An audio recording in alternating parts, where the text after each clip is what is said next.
আজ আর রাজনীতি না, আজ আমাদের একটা জ্বলন্ত সমস্যার প্র্যাকটিক্যাল সমাধান নিয়ে আলাপ করব। আমি প্রফেসর ইউনূসের সরকারকে এরকম প্র্যাকটিক্যাল সলিউশন করার জন্য উদ্বুদ্ধ করি, আর সরকার চাইলে আমি আমার পূর্ণ সামর্থ্য দিয়ে সাহায্য করি। একটা দুইটা জায়গায় না, অসংখ্য জায়গায় পরামর্শ দিয়ে, ইনসাইট দিয়ে কাজ করছি, কিছু সাজেশন প্রকাশ্যেই দিছি, কিছু ব্যক্তিগতভাবে এর মধ্যে অনেক কিছু ইমপ্লিমেন্ট করা হয়েছে। জনগণ তার ভিজিবল ইম্প্যাক্ট দেখতে পাইছে।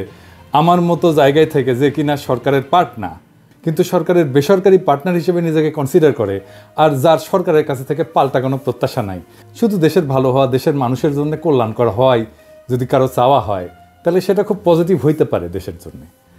আর আমার মনে হয় আমার এই ভূমিকাতেই থাকা উচিত। যাই হোক, আসেন আজকের আলোচনায় ঈদে বাড়ি যাওয়া। আমাদের জাতীয় জীবনের একটা অতি আনন্দময় মুহূর্ত, কিন্তু সে আনন্দ আমাদের বিষাদে পরিণত হয় যাত্রার আয়োজন করতে গিয়া। পাওয়া যায় না টিকিট, পাওয়া গেলে উচ্চ মূল্য, হাইওয়ে হয়ে ওঠে মৃত্যুপুরী। ঈদে বাড়ি যাওয়াটা একটা কমপ্লিট মেস হয়ে যায়। এইটাকে আমরা কিভাবে একটা সুপরিকল্পনা করে আনন্দময় এবং নিরাপদ করে তুলতে পারি, সেটা নিয়ে আমরা আজকে দেখাই দেবো, একদম প্র্যাকটিক্যাল সলিউশন দিয়া, একটা সেক্টরে রেল দিয়া। কারণ হচ্ছে যে আমাদের বড় ভাই ফায়জুল ভাই এখন রেল উপদেষ্টা, ওনারা বললাম যে ফায়জুল ভাই আমি একটা পরিকল্পনা করছি রেল নিয়ে কীভাবে ঈদে বাড়ি যাওয়াকে আরও এফিসিয়েন্ট করা যায়। ফায়জুল ভাই সব আইডিয়া আগ্রহ নিয়ে শোনেন, উনি উৎসাহ দেন এবং অতি উদ্যমী মানুষ। উনি সন্দ্বীপে ছিলেন আজকে, তো বললেন যে রেলের ডিজি আপনার সাথে এটা নিয়ে আলাপ করবে। ডিজির সাথে আলাপ হয়েছে, ডিজিও খুব উৎসাহী এবং উদ্যমী লোক, খুবই আগ্রহের সাথে শুনলেন। এই এপিসোড প্রচার হওয়ার আগেই তিনি কাজ শুরু করে দিবেন, কারণ পুরো পরিকল্পনাটা উনি খুব পছন্দ করছেন। যাই হোক, যেটা আজকে শুনতে যাচ্ছেন সেটা বাস্তবায়িত হইতে যাইতেছে। পুরোটা বাস্তবায়িত না হলে বড় অংশ বাস্তবায়ন করবেন তিনি, আমি পূর্ণ সাহায্য করব ওনাকে। কিন্তু সবাই রে এই পরিকল্পনাটা কয়ে দিই, ডিজি সাহেবের সাথে আরও খুঁটিনাটি বিষয় নিয়ে কথা বলতেই হবে। পুরা ঈদ টাইমে এই কাজে আমি নিজেকে ডেডিকেট করব, আমার টিম নিয়ে। আমার দর্শকদের মোটা দাগে কী পরিকল্পনা সেটা বলে দেওয়া যাবে। ফায়জুল ভাই নিজেও দেখলেন যে উনি কি কাজে, এটা আমি কি কাজ করতে চাইছিলাম ডিটেইল, সেটা উনি দেখলেন। আর সবচেয়ে গুরুত্বপূর্ণ হইতেছে সেটা হচ্ছে আমার ক্ষুদ্র ভ্রাতা আর ভগিনীরা যা আছে তাই দিয়া প্রবলেম সলভ করার তরিকাগুলো বুঝতে পারবে। এমবিএতে যারা অপারেশন ম্যানেজমেন্ট পড়েন তারাও আইডিয়া জেনারেট করতে পারবেন, চিন্তার এই পদ্ধতি ব্যবহার করতে পারবেন। আসেন আল্লাহর নামে শুরু করি, কেমনে ঈদের যাত্রা আনন্দময় করা যায়। সালের একটা সমীক্ষা অনুযায়ী ঈদের আগে 4 দিনে ঢাকা ছাড়েন 1,20,00,000 মানুষ। সেই হিসেবে ঈদের সময় গড়ে প্রত্যেক দিন বাড়ি যান 30 লাখ মানুষ। কিন্তু ঢাকা কেন্দ্রিক যে গণপরিবহন ব্যবস্থা আছে সেগুলো দিয়ে বড় জোর দিনে 22 লাখ লোককে পরিবহন করা সম্ভব, এক জায়গা থেকে আরেক জায়গায় নিয়ে যাওয়া। ঈদের আগের কয়েকদিন প্রত্যেক দিন গড়ে প্রায় 8 লাখ মানুষ বাসে, মিনি বাসে, 1,05,000 মানুষ ট্রেনে বসে এবং দাঁড়ায়, 1.25 লাখ মানুষ লঞ্চে যাতায়াত করেন। ব্যক্তিগত গাড়ি মাইক্রোবাস ভাড়া করে বাড়ি যান 7.5 লাখ মানুষ। মোটর সাইকেল নিয়ে ঈদ যাত্রায় সামিল হন 4 লাখ মানুষ। সমীক্ষা বলতেছে আরও 8 লাখ মানুষ ট্রাক, অটোরিকশা সহ নানা অপ্রচলিত বাহনে ভোগান্তি নিয়ে যাতায়াত করেন। কিন্তু যাত্রীবাহী যানবাহনের সক্ষমতা আছে 86,68,000 যাত্রী পরিবহনের। বাকি 33,32,000 যাত্রী যান সংকটে ভোগেন। ট্রেনে কত মানুষ যায়? আমরা আগের ডাটায় দেখি যে 7 দিনে 2 লাখের একটু বেশি মানুষ টিকিট কাটে। কিন্তু আমরা অনুমান করি টিকিট কেটে যারা যায় তার থেকে 3 থেকে 4 গুণ লোক বিনা টিকিটে যাতায়াত করে। রেলের ডিজি বললেন অ্যাটলিস্ট দ্বিগুণ লোক যাতায়াত করেন। তার মানে 6 থেকে 8 লাখ লোক ট্রেনে ট্রাভেল করে এই ঈদের সময়। এই ট্রেন ট্রাভেলকে আমরা কিভাবে এফিসিয়েন্ট বা অপটিমাইজ করতে পারি? এফিসিয়েন্সি মানে হচ্ছে আমার যা আছে তাই দিয়ে বেশি ফল আনবো, অন্যভাবে কইরা। এখন দেখি আমরা ঢাকা চট্টগ্রাম রুট নিয়ে একটা পরিকল্পনার কথা আলাপ করি, যে পরিকল্পনাটা করা হয়েছে, মানে একটা উদাহরণ হিসাবে আর কি। এটা সব রুটে করা যায়, কিন্তু আজকে আমরা দেখব ঢাকা চিটাগাং রুটের আলাপ। বর্তমান মডেলটা কি? সেটা হইতেছে ঢাকা থেকে একটা ট্রেন চট্টগ্রাম যায় আন্তনগর, সব স্টেশনে না থেমে নির্দিষ্ট বড় স্টেশনগুলোতে থামে। ট্রেনটা পৌঁছাতে সময় লাগে 6 থেকে 7 ঘন্টা এক এক দিকে, মানে যাইতে 6 থেকে 7 ঘন্টা, আসতে 6 থেকে 7 ঘন্টা। সেই ট্রেন আবার ফিরে আসে, ফলে এক ট্রেন দিনে একবার মাত্র যাতায়াত করা সম্ভব। একটা ট্রেনে যায় 700-র মতো যাত্রী একদিকে, ফেরত আসার সময় অনেক কম যাত্রী থাকে ঈদের সময়। তার মানে আমরা চিটাগাংয়ে পৌঁছাই দিতে পারি 700 যাত্রী একটা আন্তনগর ট্রেন ব্যবহার করিয়া। আমরা আমাদের যাত্রীদেরকে 2 ভাগে ভাগ কইরা তাদের 2 ধরনের ট্রান্সপোর্টের অপশন দেব। একটা অপশনে অবশ্যই আন্তনগর থাকবে। এইখানে সিনিয়র সিটিজেন যাদের বয়স 40-এর উপরে তারা টিকিট পাবেন আগে প্রথমে। যাদের শিশু আছে, বিবাহিত মহিলা আছেন, পরিবার নিয়ে সফর করতে চান, বড় লাগেজ আছে, আমরা তাদেরকে আন্তনগর দিয়ে নিয়ে যাব, তাদেরকে আগে টিকিট দেবো। এর বাইরেও যারা যাইতেছেন তাদেরকেও দেবো। তবে আমাদের আর একটা অংশ আছে যারা ছাত্র, সিঙ্গেল, কম বয়স, 40-এর নিচে বয়স, লাগেজ কম, একটা ব্যাগ নিয়ে চলে যায়, আমরা তাদের আলাদা ট্রান্সপোর্ট সার্ভিস দেব। এরাও কিন্তু এখন আন্তনগর ইউজ করে যায়, এরা যাত্রীর একটা বড় অংশ। তো তাদেরকে আমরা যে বিকল্প ব্যবস্থা দেব সেটাকে আমরা বলবো শাটল রুট চেইন। এটা কি? ধরেন ঢাকা থেকে চট্টগ্রাম পর্যন্ত যেতে 2 বার ট্রেন বদল করতে হবে। এই শাটল রুট ঢাকা থেকে যাত্রা শুরু করবে, কুমিল্লা যাবে, কুমিল্লায় যাত্রী নামাই দিয়ে ঢাকায় ফিরে যাবে ওই শাটল ট্রেন। যাত্রীরা কুমিল্লা থেকে আর এক ট্রেনে উঠবে, ফেনী পর্যন্ত যাবে, ফেনীতে যাত্রী নামাই দিয়ে এটা কুমিল্লায় ফিরে আসবে। ফেনী থেকে যে ট্রেন যাবে ফাইনাল ডেস্টিনেশনে চট্টগ্রামে, 2 বার ট্রেন চেঞ্জ করতে হবে। তাইলে এইভাবে 3টা ট্রেন দিয়ে কম করে হলেও 8 থেকে 9টা ট্রিপ দেওয়া যাবে প্রত্যেক দিন। তার মানে আমরা প্রায় 6000 যাত্রীকে চিটাগাঙে পৌঁছায় দিতে পারবো। এই ট্রেনগুলোকে যদি আমরা আন্তনগর হিসেবে চালাইতাম তাহলে ম্যাক্সিমাম 2100 যাত্রীকে চিটাগাঙে পৌঁছায় দিতে পারতাম। তার মানে 3 গুণ যাত্রী বেশি পরিবহন করা সম্ভব যদি এই শাটল রুট চেইন, যেটা আমি বললাম, সেইভাবে ব্যবহার করা হয়।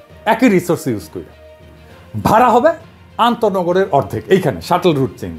কিন্তু এইখানে ট্রেন বদলাইতে হবে, তো শুধু দাম কম এই জন্য কি ট্রেন বদলাইতে রাজি হবে? এনাফ ইনসেন্টিভ হবে?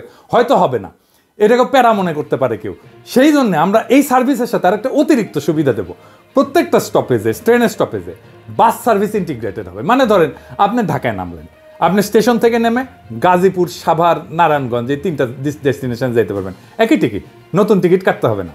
আপনি স্টেশন থেকে বা অনলাইনে যে টিকিট কাটছেন ট্রেনের, সেখান থেকে বলতে পারবেন আপনি এই জায়গা থেকে গাজীপুর যাবেন, স্টেশনের সামনে বাস দাঁড়ানো থাকবে, ট্রেন থেকে নামার 20 থেকে 25 মিনিট পর বাসগুলো ছেড়ে যাবে গন্তব্যে। ভলান্টিয়াররা যাত্রীদেরকে বাস পর্যন্ত পৌঁছে দেবে, ট্রেন থেকে ডাকবে যাত্রীদেরকে, সাভার এদিকে এদিকে এদিকে, নারায়ণগঞ্জ এদিকে এদিকে এদিকে, গাজীপুর এদিকে এদিকে এদিকে, প্ল্যাকার্ড হাতে দাঁড়ায় থাকবে, ডেস্টিনেশনের নাম লেখা। ভলান্টিয়াররা ছাত্রদেরকে নিতে পারি, স্কাউটদের নিতে পারি, তাদের আমরা খরচা দেবো, টাকা দেবো। তারপরে ধরেন কুমিল্লা স্টেশনে লাকসামার মুরাদনগরের বাস থাকবে, ফেনীতে থাকবে সোনাগাজী আর পরশুরামের বাস, চিটাগাঙে থাকবে হাটহাজারী, রাঙামাটি, বাঁশখালী, আনোয়ারার বাস। লাস্ট স্টপেজগুলোতে আন্তনগরের সাথেও আমরা বাস সার্ভিস ইন্টিগ্রেট করে দিতে পারি। মানে আন্তনগরের টিকিট কাটলে এই 4টা ডেস্টিনেশনে যেতে পারবে। এই যে হাতে সময় খুব কম, কিন্তু অনেক কিছুই হয়তো বাস্তবায়ন করা যাবে এই পরিকল্পনায়। আমি কাজ করে দেখানোর মানুষ। বিপ্লব এই সুযোগ আর সম্ভাবনার দুয়ার খুলে দিছে। পরের ঈদে ইনশাল্লাহ আরও সুচারুভাবে কাজটা করতে পারবো। বাংলাদেশের রেলওয়েকে সুপার এফিশিয়েন্ট করে তোলা যাবে যদি আমরা একসাথে এই টিমটা কাজ করতে পারি। আমার ডিজি সাহেবকে খুবই পছন্দ হয়েছে, খুবই মাইডিয়ার লোক। আমরা যদি একসাথে করতে পারি তাহলে অনেক out of the box solution দিয়ে রেলকে আমরা বদলাই দিতে পারবো আমূল। আমাদের পার্টনারশিপ যদি অটুট থাকে, একটা স্যাম্পল তো দেখাইলাম কিভাবে করতে চাই। সরকারের কোনো আলাদা বরাদ্দ লাগবে না। যদি এই কাজটা আমরা রেলের সাথে টিম হিসেবে করে ফেলতে পারি তাহলে ভবিষ্যতে আমরা বাকি কাজগুলোও করতে পারবো। বাংলাদেশ রেলওয়ের পাশে আপনাদের পিনাকি তার টিম নিয়ে কাজ করবে রাত দিন, যেন ঈদের যাত্রা আপনাদের আনন্দময় হয়। রেলওয়ের বন্ধুরা যারা এই কাজ করবেন একসাথে আমার সাথে এই প্রজেক্টে, তাদের বলতেছি it will B a big fun.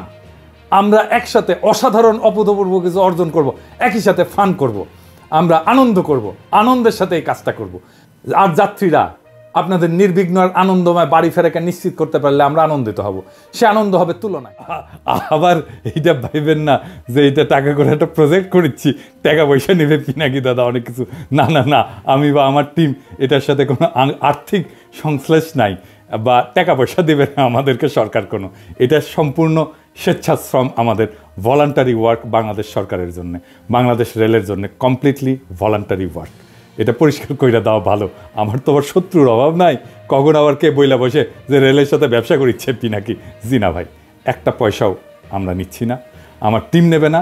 আমার সাথে যারা কাজ করবে বেসরকারি পার্টনার যারা, তারা কেউই এই প্রজেক্ট থেকে কোনো পয়সা নেবে না। বা বাংলাদেশ সরকারের সাথে যত কাজই আমরা করি না কেন, কোনোটার সাথেই আমাদের কোনো আর্থিক সংশ্লেষ নেই। আমরা কোথাও থেকে কোনো টাকা পয়সাও নেই না, চাইবও না, দিলেও আমরা নেব না। দেওয়ার আমার টাকা পয়সার দরকার নাই, দরকার দেশকে সাহায্য করা, শুধু এইটুকু। এটা বলে দেওয়ার দরকার ছিল, সেজন্যই বললাম। অন্য মন্ত্রণালয়কে বলি, আপনাদের ভিজিবল কিছু অর্জন দেখাইতে হবে যা মানুষের জীবনকে স্পর্শ করবে। ঠিক যেভাবে মানুষ কম দামে খাদ্যপণ্য পাচ্ছে, এইটা আপনাদের দেখাই নাই। কত অল্প টাকায় কত পণ্য, খাদ্যপণ্য আপনারা কিনতে পারেন, এইটা সাহেব দেখান একে একে। এটা কয় টাকা আসবে? 15 টাকা। তাহলে আড়াই কেজি কপি নিলাম আমি 15 টাকা। আচ্ছা, আপনি হাফ কেজি বাগুন দেন। 15 টাকার নিলাম হচ্ছে যে হাফ কেজি বেগুন। আচ্ছা, এটা কত আসবে? 20 টাকা কেজি। দেন 1 কেজি দেন। টমেটো কত করে দেবেন? 2 কেজি 15 টাকা। কত টাকা কেজি বললেন? 15 টাকা কেজি। আমাকে 1 কেজি দেন, হাফ কেজি না, আরেকটা কেজি 60 টাকা। আচ্ছা, আমাকে 1 পোয়া দেন তো। 20 টাকা কেজি পেঁপে। আমরা একটা পেঁপে নিলাম, হাফ কেজির মতো হলো। তাহলে কয় টাকা আসলো? 10 টাকা। ঠিক আছে, 10 টাকা। ভাই এটা কত দিব এটা বলেন? ঠিক আছে, আমরা 130 টাকার মধ্যে আমরা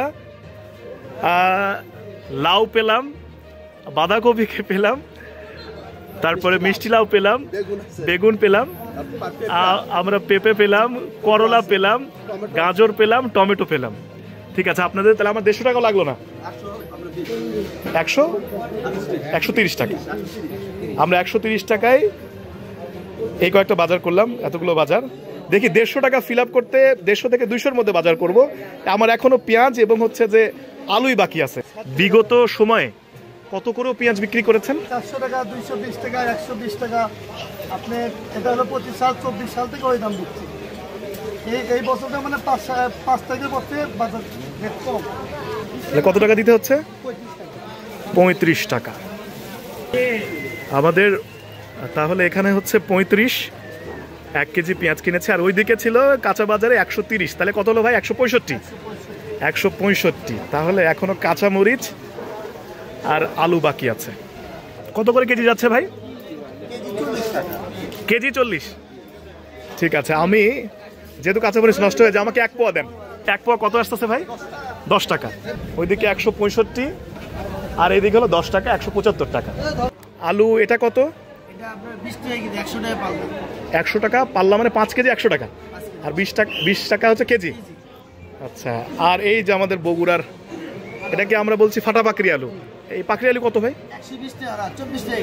24 টাকা কেজি। 24 টাকা। ওইদিকে তাহলে 175 আর 24। আমার বাজার শেষ। আমার মোট হিসেবে দাঁড়ালো 199 টাকা, তাই না ভাই? 199 টাকায় আমি কাঁচা তরকারি, পেঁয়াজ, লাউ, কাঁচামরিচ এবং শেষে হচ্ছে যে আমি ফাটা পাকড়ি আলু নিলাম। আমার এখনো 1 টাকা বাকি থাকে। আসসালামু আলাইকুম, কেমন আছেন? আপনি মনে হয় কাঁচা বাজার করলেন? হ্যাঁ, পেঁয়াজ নিলাম। আচ্ছা, কিরকম দেখছেন বাজার দর কিরকম দেখছেন? বাজার মোটামুটি কম, ভালো। এইবার অনেক কম। আচ্ছা, গত বছরে এই টাইমে তো 80-90 টাকা খাইছি। আচ্ছা, আর এখন আমরা 30-35 টাকা হলে সর্বোচ্চ ভালো। 100 টাকা দিয়ে 3 কেজি পাওয়া যাচ্ছে। 100 মনে করেন 20-40 টাকা দিয়ে 1 কেজি পাওয়া যায় তো শেষ। তাহলে এখন বোঝেন। আপনাকে অসংখ্য ধন্যবাদ। এইটা মানুষ ফিল করে। এবার ব্যবসায়ীরা বলেন, আপনারা কি এখন এলসি খুলতে পারতেছেন? ডলার নাই এই কথা বলে হাসিনার আমলের মতো ব্যাংকে ফিরাই দিচ্ছে, আপনাকে দিচ্ছে না। কি ভয়াবহ অবস্থা পড়ছিলেন না হাসিনার আমলে?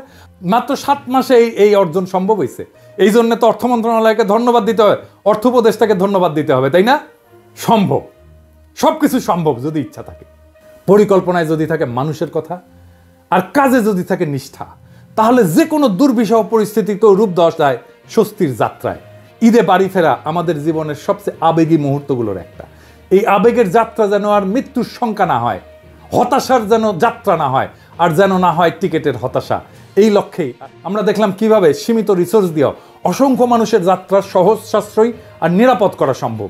শুধু আন্তনগর ট্রেন না, শাটল রুট চেইন, এই নামের যে নতুন সম্ভাবনার দ্বার আজকে উন্মোচিত হইল, যেখানে গতি, স্বস্তি আর সংযুক্তি মিলেমিশে এক নতুন ট্রান্সপোর্ট মডেল গড়ে উঠতে পারে। এটা কেবল একটা পরিকল্পনা না, এটা হচ্ছে এক ধরনের নাগরিক দায়িত্ববোধের বাস্তব অনুশীলন। সরকার, রেল কর্তৃপক্ষ এবং জনগণের অংশগ্রহণের মাধ্যমে এটা হয়ে উঠতে পারে এক যুগান্তকারী উদাহরণ, যেখানে উন্নয়ন হবে সবার হাত ধরে, আর আনন্দ ছড়ায় যাবে শহর থেকে গ্রামে, স্টেশন থেকে বাড়ির দোরগোড়ায়। আমরা আশাবাদী, আমরা প্রস্তুত। এখন প্রয়োজন একটুখানি সাহস, একটুখানি সমন্বয়, আর বাকিটা হয়ে যাবে ইতিহাস। চলেন এই ঈদে বদলাই দৃশ্যপট, বদলাই যাত্রার গল্প, বদলাই বাংলাদেশের রেলওয়ের ভবিষ্যৎ। এই গল্প বদলায় সেই মহেন্দ্রক্ষণে জাতি যখন এক প্রাণ হয়ে জেগে উঠছিল, সেই জুলাইয়ের প্রেরণায় আমরা দেশকে নক্ষত্রের দিকে উড়ায় নিয়ে যাব একসাথে। ইনকিলাব জিন্দাবাদ।